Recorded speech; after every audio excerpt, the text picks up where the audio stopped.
Hello class, and welcome to this Eyes NES walkthrough right here on Video Games 101 by way of Let's Play with Brigands. I'm your instructor, Professor Brigands, and Eyes, if you're not familiar with this game, is a bit like Castlevania if Castlevania had a falcon, and an interesting, novel approach to two-player co-op action.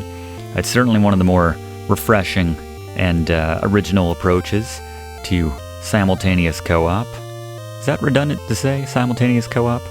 We're not going to be invincible like the demo is suggesting. This game is not easy, given the fact that we're not invincible and a whole bunch of other things. I'm going to give it a 7 out of 10, which equates to punching a hole through the wall, probably on maybe some of the maze levels if you don't know what you're doing, some of the bosses, but that's what we're here for, so let's run the intro and get into it.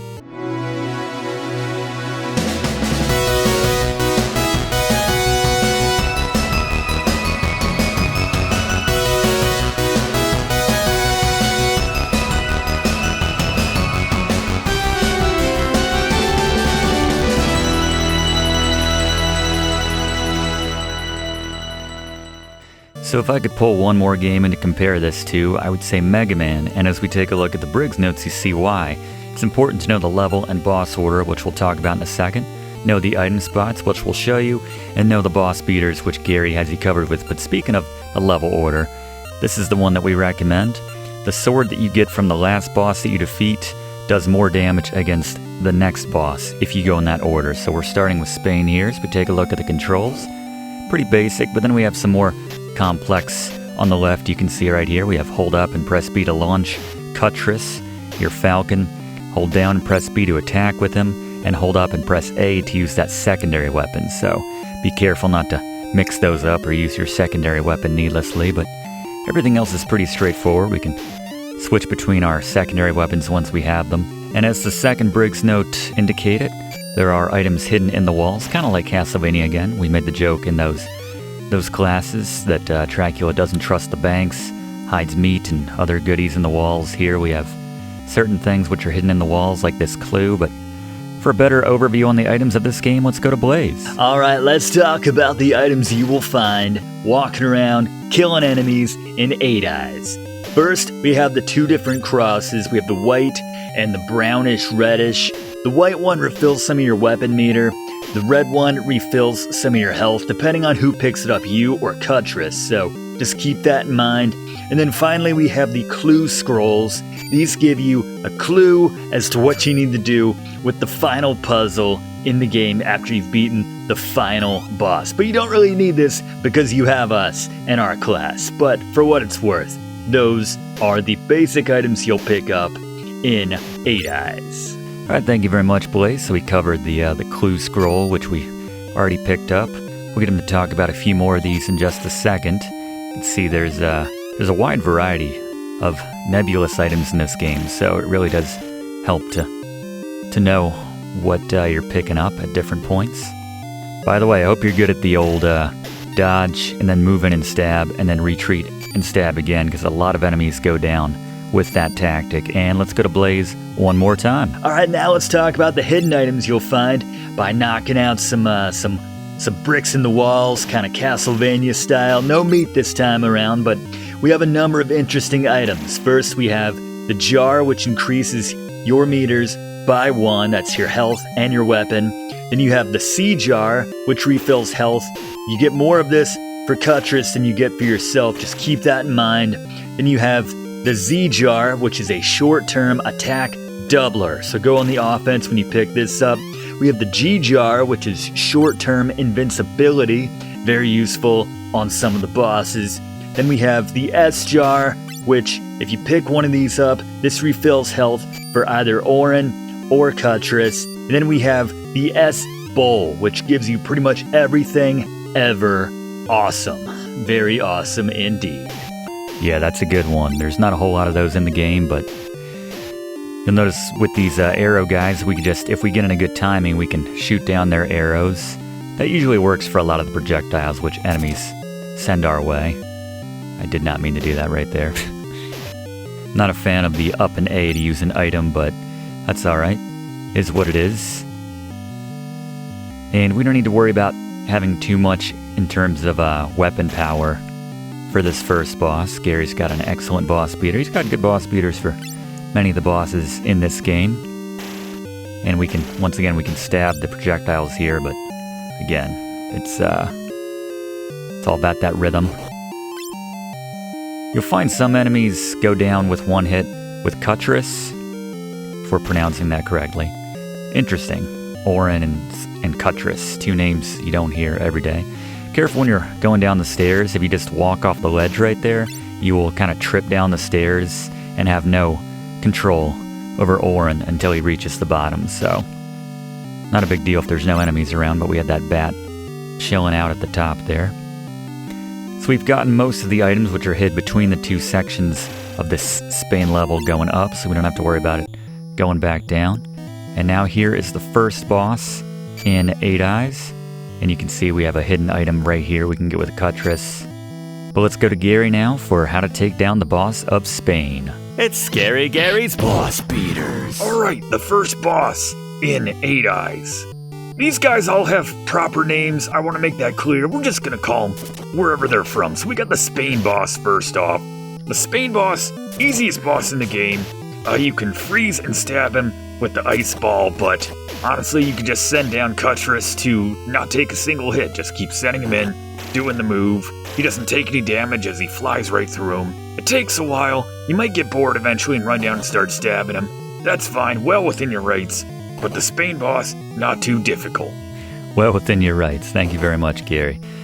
I should point out that when you're launching Cutrus, he will kind of be bound to the elevation which you launch him from, so he's not going to come back up to us unless we call him back with up and B again. So that's important because if you need to take down a boss like this or an enemy who is on a lower level, you need to make sure you launch Cutrus when you're on, closer to the level. Sure, he goes down a little bit when he does the dive bomb attack, or his only attack, also known as, but just something to keep in mind, be aware of when you're trying to use Cutrus to attack an enemy. It's also a good strategy if you're low on health to let Cutrus take over if he's got most of the health. Have him take down some enemies and unlock some health, which you should grab obviously before him as we finally take down the Spanish boss here. One of my favorite parts of this game, which is unlike any other, after you throw down with these bosses, you'd think, you would stand over their corpse, but no. Instead, you have a very civilized, session of high tea, essentially, complete with a skeleton butler. I like that. Another enemy who was probably trying to kill us 5 minutes ago. But that's nice. It's the gentlemanly way to resolve your differences. Just have some tea, find out our differences aren't so vast.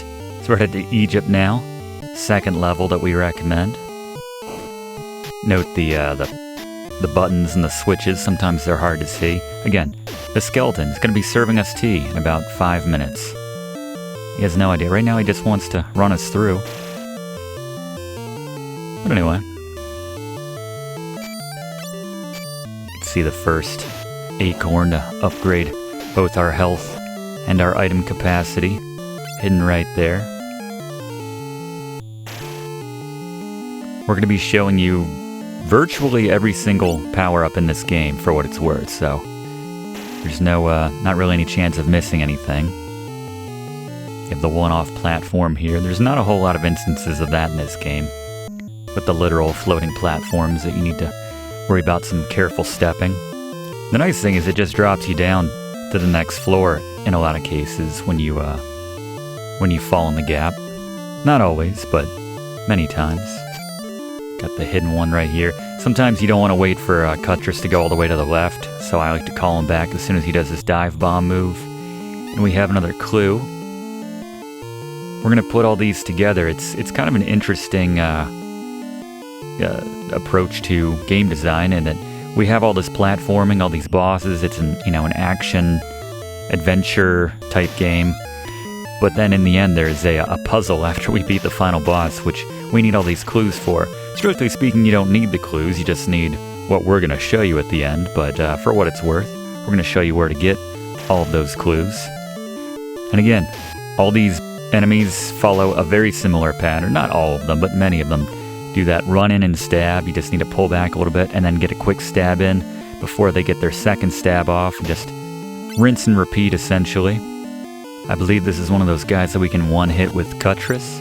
So let's go back to Blaze now for an overview on the secondary weapons. Alright, now let's talk about the weapons you'll find in 8 Eyes. Most of these are pretty meh, if you ask me. The boomerang, the knife, the Molotov, the gun. This game's supposed to take place in the 1700s. We got this very modern-looking handgun, whatever. Let's not overthink it. And then we have the super ball or the power ball.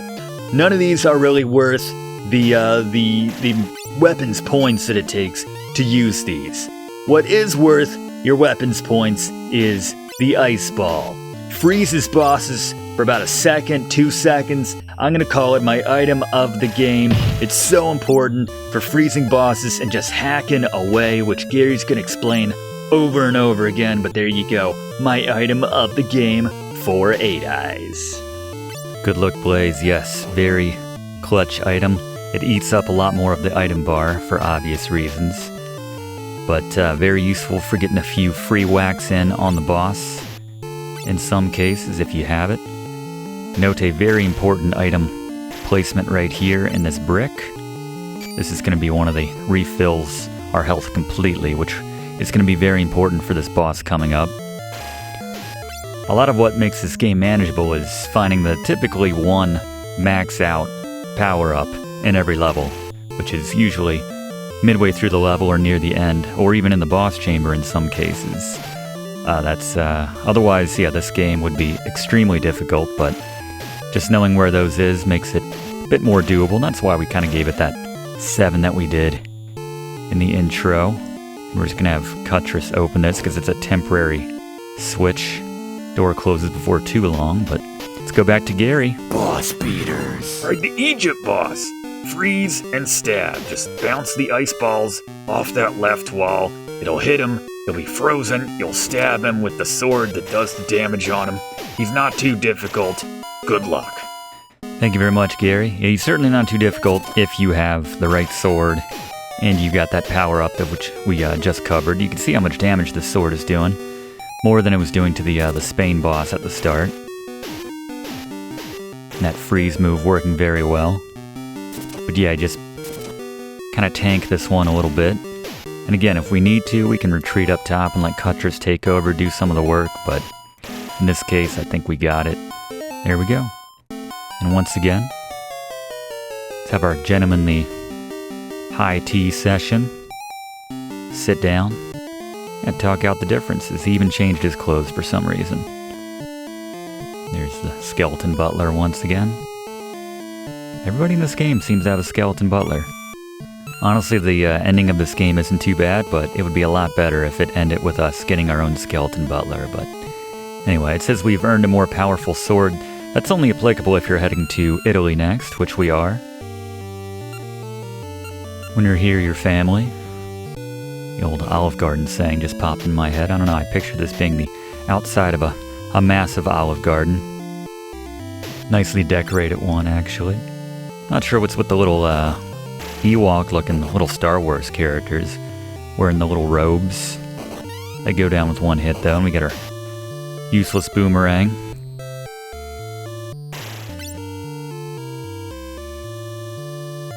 Good idea a lot of times is just to switch off of your secondary weapon altogether.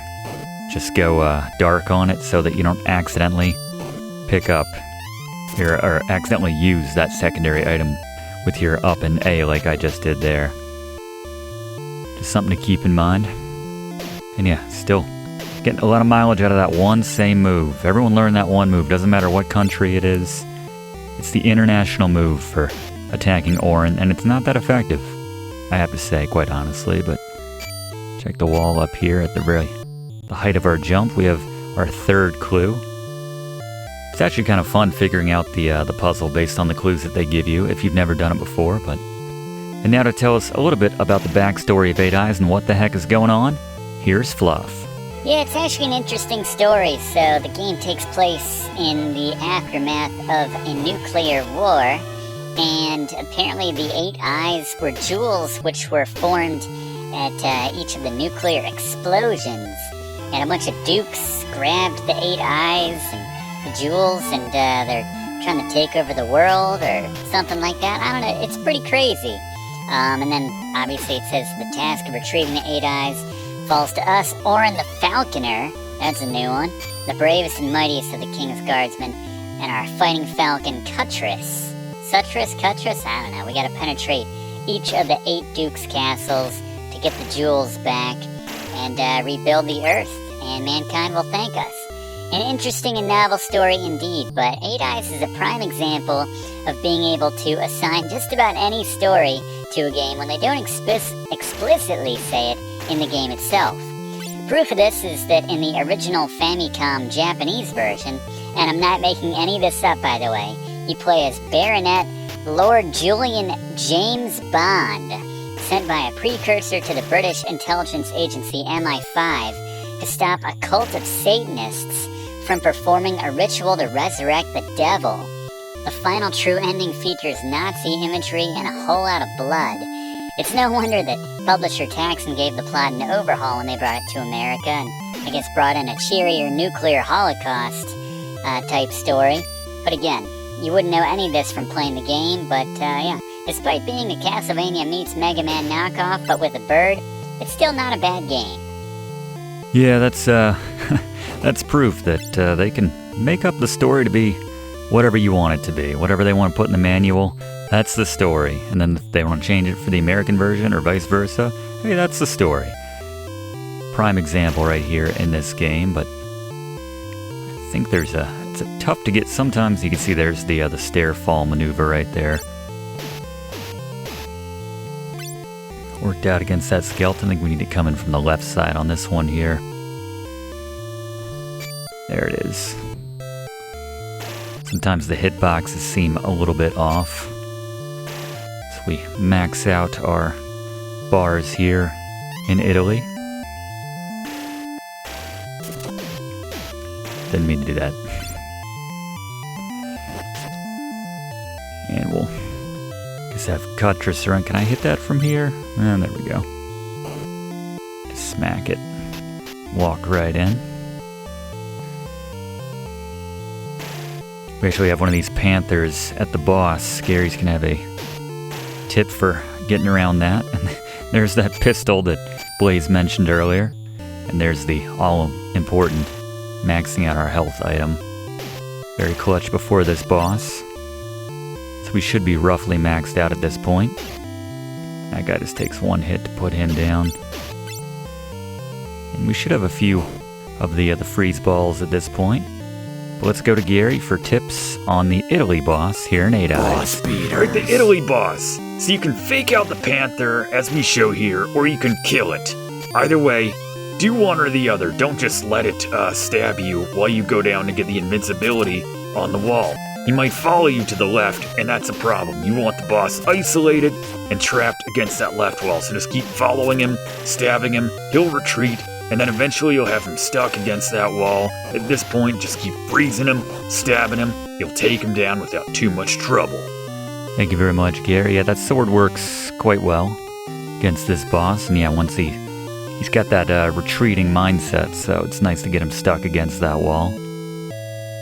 So we did cover the correct boss and level order to play this game and to get the most out of your swords, but it's worth mentioning there is sort of a built-in system. It's based on colors. Colors play a big part in this game, you know, with all the scrolls and the clues and everything, but additionally, you find that the color of the boss of the previous level sort of matches, and the gem that they have as well, sort of matches where you should be going next.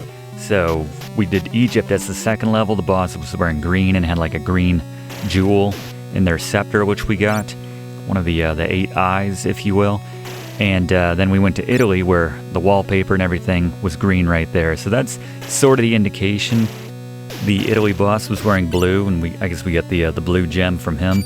And then you'll see everything is kind of a blue vibe right here in India. So it's, you'd have to play the levels to know what color they are, so that doesn't really do you a lot of good. But if you have a lot of experience with it, then you can kind of use that as the guide. Or you could just, again, refer to this walkthrough to show you the correct course of action in this game. But anyway, just thought that was interesting. It's certainly worth mentioning that They do have that built in, so you're not completely on your own. It's just, the problem is if you go to the wrong level after you pick up whichever sword, then it's pretty ineffective throughout most of the level, and certainly on the boss here. You're kind of out of luck at that point. You're in for a very tough fight, so. Sort of like in Mega Man, if you only had access to the weapon of the last boss you killed, and then if you go to the wrong stage after that, well, again, you can use your Mega Buster, but it's going to be a tough out, so. And now as we work through India, let's learn about the developer with Fluff. 8-Eyes developer Thinking Rabbit doesn't have a lot of American titles to their name outside of this game. They're most known as being the original publishers of addictive early Japanese puzzle game Sokuban, where players were tasked with pushing boxes onto goals. The creator of Sokuban and the producer of 8-Eyes, Hiroyuki Imabayashi, he now works with a company which owns Thinking Rabbit, who are ironically called Falcon. Makes sense, I suppose, with that connection there. Obviously has an affinity for the animal. Cutrus would have been another good title, I'd say. I want to hear that name a lot. Probably for obvious reasons. Cutrus. Incidentally, you can check out very early Let's Play that I did of this game with my good friend Matt over on Let's Play with Brigands, where we had quite a bit of fun with this game and the names over and over again. Good memories, but yeah, that's a bit of Let's Play with Brigands lore as we pick up the Molotov. That's where the name Citrus originated from. Sort of just having fun with and mispronouncing everything in this game. That name has cropped up a lot on Let's Play with Brigands over the years, though. Usually as whenever we have a faithful animal companion to name, like our pup in Minecraft, probably most notably. As I was just trying to find where that spot was, where we get that level upgrade right there. But I digress, and I think the switch is all the way over there, as we can step on this unaccountably. But we'll take it. You see that Citrus is, sorry, I'm doing it now. That was unintentional, actually, believe it or not. Cutrus, you could see that he takes no damage when he's returning to us. Keep that in mind. Again, you get another Castlevania reference right here. You can check out our classes at the time of this class, the first two Castlevanias. Maybe we've done the third one by the time you're watching this somewhere down the line, but we have the official Video Games 101 walkthrough playlist, always in the description of every class that we do. Black is next to red, there you go. And we're ready for the next boss, the boss of India now. So let's throw it back to Gary. Boss beaters. Right, the India boss. Very important, get the Z jar from the right wall and then just freeze him and stab him. He'll go down. Yeah, I like to have it ready if possible, but in this case he came up on us a little bit too quickly. Yeah, thankfully he does disappear though, which gives us access to that Z jar, which gives us the extra damage. When we actually make contact and he doesn't wuss out and disappear, this is where the freeze comes in handy. Look at that. Pretty sweet, does a bar each time. You freeze him before he even touches down, and you can see it looks like it already wore off probably, but that's alright. This one really is just a fist fight, it's a slog. Freeze jar goes a long way. But there we go. And I know we just had our differences, but let's have some tea. So that sword doesn't look too different from some of the other ones, but it's not the best system. The best system is just following along with where we go. I'm sure we could come up with some sort of fun acronym for the order of these levels. While I'm working that out, we're going to Africa next, but be very careful. Africa is annoying. There's 2 levels in this game where it's a maze. It's a complete maze.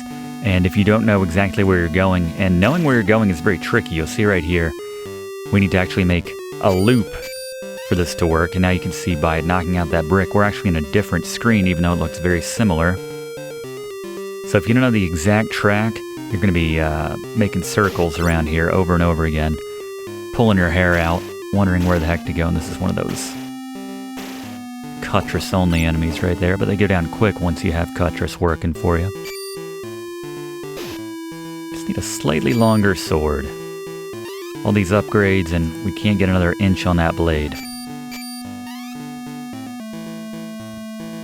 But yeah, the first time you play this level in particular, and I suppose Germany as well, yeah, you'll go a little batty. You'll be wondering what the heck is different, where you're supposed to go, thinking it's unbeatable, it's glitching out, they programmed it wrong. All good responses. All understandable, but we're just going down there to get the freeze ball. We want to keep going up this way now. Alright, so as we keep going on, just pay close attention to the route we're taking here. It's the most direct route. Let me see if I can work out this acronym right here. So it's Spain, Egypt, Italy, India, so Sai-E, and then Africa, Germany, Sayaga, and Arabia. Sayaga. Yeah. It's not a great one, not gonna lie. Especially when you have so many countries which begin with the letter A. And by country, sometimes I mean continents. In the case of Africa, not a country. A lot of folks make that mistake. Arabia, also not a country, but more of a region. Most everything else falls under the category of being a country, but except the House of Ruth, obviously, which we'll end on. Don't have access to that just yet.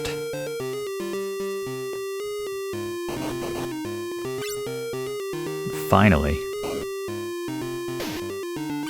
we're through this madhouse. Germany's a bit worse, quite honestly, if memory serves. In terms of maze. Frustrating mazes, but yeah, they certainly... I'm debating whether or not I should try to get one last little bit of weapon power-up so I can use the freeze ball twice, but I'm sure Gary's got a good strategy for us. Gary? Boss beaters. Or the Africa boss. Get the G-jar from the right area, and then just start freezing him and stabbing him. You sensing a pattern here? That's how we're doing these bosses. It works, trust me. There you go. Invincibility, that's always a good tactic. I like it. So lasted, I don't know, 10 seconds, and then we just freeze him once. If you have another one, he'll probably go down before he even gets an attack off on you. Pretty nice. Not too shabby. It's one of the beefier guys we've thrown down with so far. Guy looks like he belongs in the Colosseum. Otherwise, so many bosses feel the need to change their outfit before we have our tea. Maybe that's blood-soaked or something. Yeah, that makes sense. Probably a lot of feathers and stab blood all over it and everything. And whatever else Cutrus does. Not that we've been using them too much. Here you can kind of see the outside of the Germany building. Looks kind of purple. So did Italy, I suppose. We've already been there, but the inside certainly, a lot of the bricks are purple, like the color that we just got. And again, I'm just coming down here to get the freeze. But this is another instance where it's a maze, so pay very close attention. And a more frustrating one than the last one. There's some... We just came up to get that power up as well. Now we're just going to drop down here. Not even bothering getting into the rhythm with some of these guys, you'll notice. As long as you know where the power-ups are. So we thread the needle and go to that little middle spot right there. Which leads you to a different spot than the other two drop-downs would. Even though, architecturally speaking, that doesn't really make sense, but that's okay. But yeah, as long as you know where the major power-ups are, you don't have to worry about, too much on the first half at least, about taking damage. Between black and white, there is no yellow. It's a thinker. You might be picking all these up and thinking, what the heck are they trying to... This is just some poor excuse at deep poetry or something. But again, no, this will come in handy by the end. We're going to ignore this switch here. We don't care about that. We do want to grab something in the wall right here. There it is. There's our S jar, very important for Orin. And we'll drop down and just keep progressing down this way. Can't even spring for clothes for their enemies in Germany. Looks a bit like the critic with the hair. Jay Sherman? Anyone? Not the first critic reference I believe we've made on this channel. I think we did one in the Home Alone class, possibly. Again, everything in the playlist in the description. Check them out. And a reminder to subscribe if you have not yet already done so to enroll in this class. We do one of these classes every single week. We would love to have you enrolled every single week, joining us for these fantastic classes covering these fantastic games. Well, maybe the classes aren't fantastic, but the games certainly are. As we are at the next boss finally. Alright, Germany boss. Scary? Boss beater. Alright, the Germany boss. Get the Z jar from below the steps, trap the boss against the left side, and just keep freezing him and stabbing him. It works. Yeah, that sword is ridiculously overpowered right here. But we will certainly take it. He's rocking the orange right here. Maybe that's the tip for the next level, which incidentally would be the final level before Ruth, so. In Arabia, no surprises there.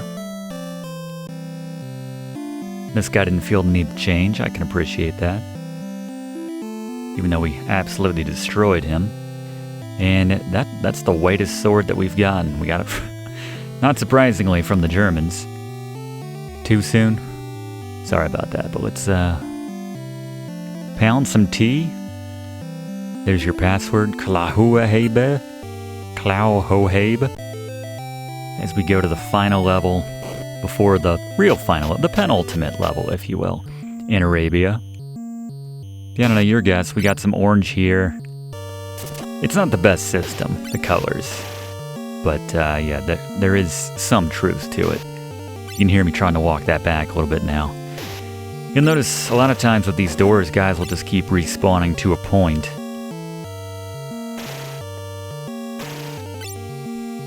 I remember when I didn't know anything about this game, I would always start in Arabia because that's just where the cursor defaults at the beginning. But we have a little hidden brick right there. But yeah, not the best starting level in terms of swords.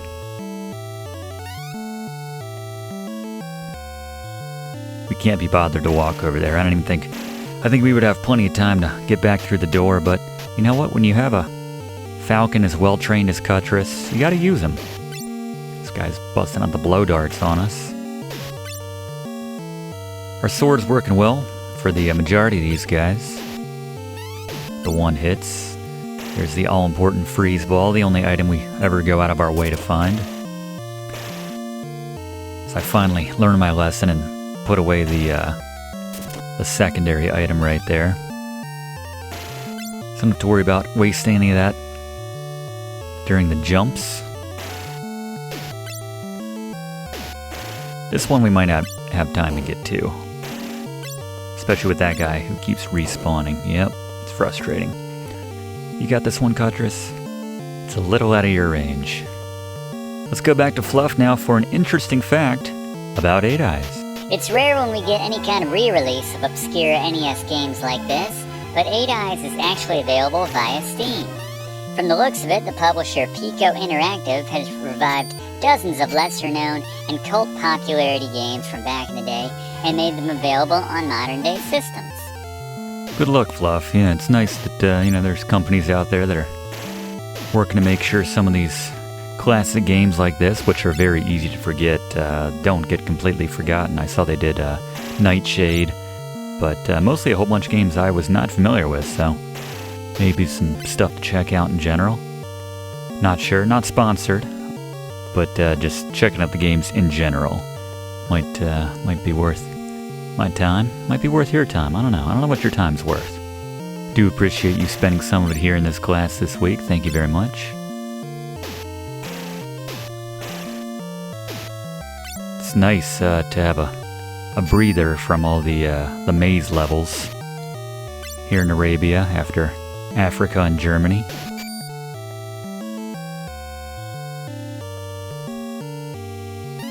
And there we go. Get our final clue. Unless we have one in the House of Ruth. Although I don't believe we do. Black is on the far right. I like it when they're just obvious with the clues.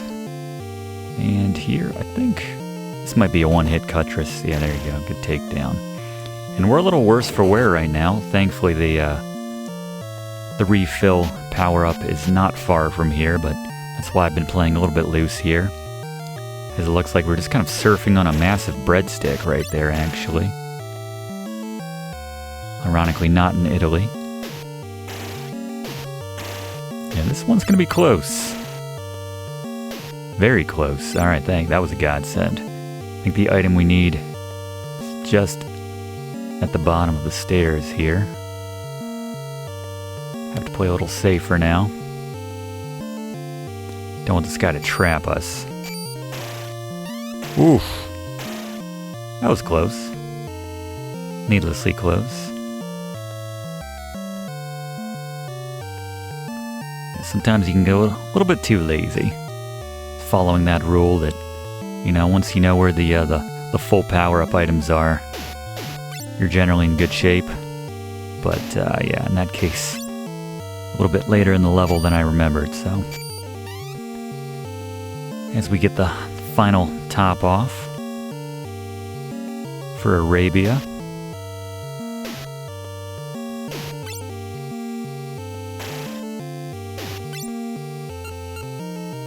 Sure we get the ball off. We have a full bar for our freeze balls, so this boss shouldn't be too bad. In fact, I'll go so far as to say we don't even need a boss beater on the Arabia boss. But being that we have Gary, why let him go to waste? Gary? Boss beaters. Alright, the Arabia boss. Freeze and stab. I know I sound like a broken record by now. By the way, there is a sea jar on the right side if you need it. We don't use it here because he's not that hard. But yeah, it's there in case you need it. By the way, Cutrus, a little worse for wear. There is that sea jar over there, but if Cutrus dies, he just sort of returns to your shoulder, and he just can't go out again, so there's no game over if Cutrus dies, for what it's worth. It's all about Orin, but something to mention late in the game. And we've earned a more powerful sword, the Black Sword. That one looks pretty cool. That's nice. He's a good host. The Arabian, all these guys are, really, outside of the fact they tried to kill us, but having their skeleton butlers serve us first, the guest. It's finally time to go to the House of Ruth. And one more way in which this game is like Mega Man is that we're coming up on a boss rush, so we're not going to bring back Garion for all of these. The downside at this point in the game is that we do not have the special swords that we need for all the bosses. So every hit we do is not going to do quite as much damage as it did before. The upside is that they take care of you in terms of items, so it's not too bad moving forward. And we'll show you where the items are. Don't really need it so far in this first battle to see if we can't Street Fighter our way through, which is mostly the strategy for a lot of these guys. In that case, they just top off your bar for you.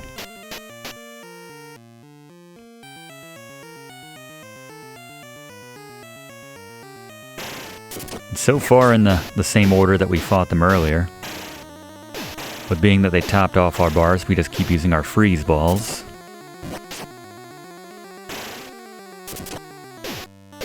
Yeah, very little strategy is necessary when you have the hidden items. We have one over here. Make sure we don't waste anything to get it. And now we just kind of have it ready with Cutrus. I'm always good to do that a couple times every time I play this game. We're good to just have him smack that on demand once we are near death. We used 2 of them right there. We don't get double freezing action. There we go, just in time. Gotta be careful actually with that strategy. Don't want to be near death and have Cutrus flying in the wrong direction to recover that for you, but that should bounce back like it did earlier and freeze him, get some extra shots in. So yeah, not a lot of strategy here, but again, not a lot of strategy necessary.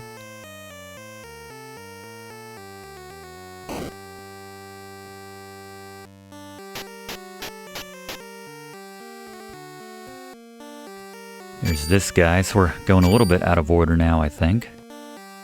He's certainly not the Italy boss, so we fought third. We drop down here. Same idea, freeze and stab, freeze and stab. This really is the item of the game, as Blaze explained, especially at this point. Yeah, without the freeze ball, I'm not sure we would do a whole lot of, I'm not sure we could take down a lot of these bosses, actually. In some cases, they're pushing us to the limit even with that mechanic, but staying low avoids a little bit of damage, but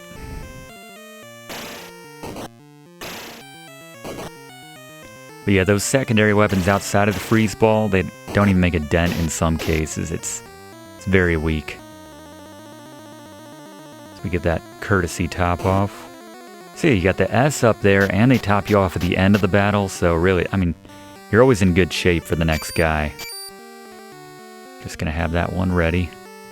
And there's the Panther, which, let's see how far is it gonna jump. I guess not until we're on that level.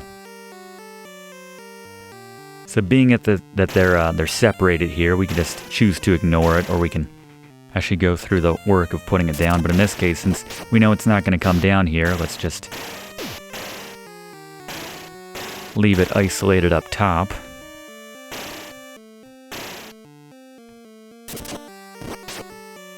This is the Italy boss. Actually, so yeah, we are going out of order here. And we might need to rely on Cutrus a little bit here. We'll have to see how the second half of this goes. Post-S jar, which we're desperately trying to pick up ourselves. There's Cutrus with the assist. That was close. Going for that no-death run, by the way. Still intact.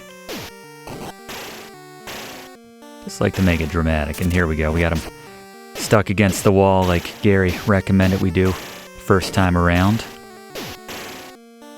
It's a good move on these cowardly retreating bosses, but you can see right there, we went through 2 full bars of health practically, so some of these certainly aren't a walk in the park without our preferred swords. This is the only guy in video game history who has, I guess, outside of the Resident Evil people, who have a very limited inventory space, pant space there.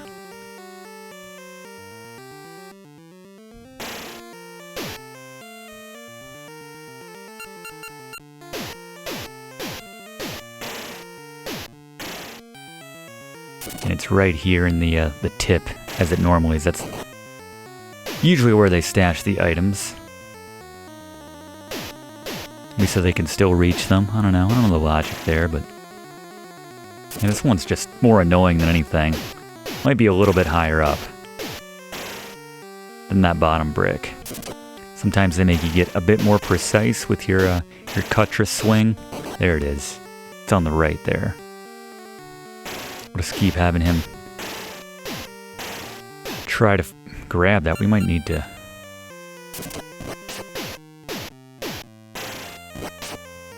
Guess we got him without needing that item after all.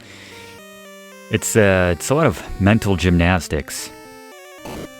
Sometimes operating Cutrus, trying to get that item while simultaneously trying to also do damage to the boss or freeze the boss. Here's the Africa guy. The gladiator. I guess right now this guy benches more than the rest of the crew. But yeah, those mental gymnastics become quite a bit easier when you have that second player helping you out, doing the controls. And we have just not enough to have that extra freeze ball, so we'll top off our supply right there. And he should be the last one before the final boss in Ruth. Alright. Let's go to Gary now for the final boss in 8 Eyes. Gary, take us home. Boss beaters. All right, Ruth. It's her house. I assume it's Ruth. Freeze, and this time duck as you stab. You can avoid a little bit of damage when she starts stabbing once she becomes unfrozen, but just keep freezing her and stabbing her. And for what it's worth, there's an S-bowl at the end of the ledge for when you need it. Just time that out, make sure you save it, and then just grab it. Doesn't matter if Cutrus gets it, it tops you both off. Good luck. And if you do that, then one last little bit, and then you've beaten 8 Eyes. Congratulations. Thank you very much, Gary. Good work today. That's a nice outfit for Ruth there. She sticks out compared to the other bosses that we've fought in more ways than one. But yeah, that duck move is very useful. You can see she's quite a bit easier than some of the other ones that we faced in the boss rush. But there's the final jewel, and there's just one last bit of business to attend to. We referenced it earlier. I mean, okay, 2 bits of business to attend to. First, you gotta have tea, obviously. We're not animals, despite whatever she's wearing on her head. I don't know if Cutrus finds that offensive. Where is Cutrus during this? Maybe they give him his own little, whatever Cutrus eats. I don't really know. Jars. He likes his jars. His sea jars, whatever's in there, I don't know. But yes, there's your password if you just want to get the ending, essentially. And the last thing that we need to do is organize all the jewels where they're meant to go. So Cutrus is going to go to each spot, basically telling you, oh, do you want to put one here? And just go in order here. So we're going to go yellow, white, green. There's the red. They mentioned black was on the far right. There's kind of a tangerine look right there. There's your blue. And if you do it right, if you do it wrong, they just let you keep trying. So sometimes if you misinterpreted a clue or something like that, you just redo it, but that's the correct order right there. And then there's this weird gargoyle Buddha-like statue behind the wall. Congratulations, Orin. In fighting your way through the 8 perilous castles, you've proved that your swordsmanship and falconry talents are great. Again, not a combination you see, and I'm going to say every other video game ever, but can't say it's not applicable in this game. These were great tests of skill, and only the strongest of warriors and the wisest of scholars could have completed this quest. He's calling you, by attending this class, the wisest of scholars. Don't forget that when you're considering subscribing. But yeah, end of a great game. All right. Cocky much? Weird Buddha gargoyle guy? And yes, there is a second adventure. You can play this game 3 times through. There's 2 new game pluses, if you will, where things just get a bit more difficult each time. So you can do that if you want to see just a little smidgen more here at the end. But in the meantime, that's been 8 Eyes. Hope you enjoyed this class. We've very much enjoyed having you here. And there's the password, Taxan. One last time, please consider subscribing if you have not yet done so already. We do one of these classes every single week. We'd love to have you enrolled. And yeah, thanks to all the TAs for helping me out today. And when they say 8 Eyes special stage, they really just mean it's going to start over. So there you go. All right, we'll see you next week in the same spot for next week's class. Thanks for watching, and don't forget to like and comment on this video and click subscribe if you haven't already, as this seriously helps me to keep making great content for you. And check the description of this video to see what song is playing right now.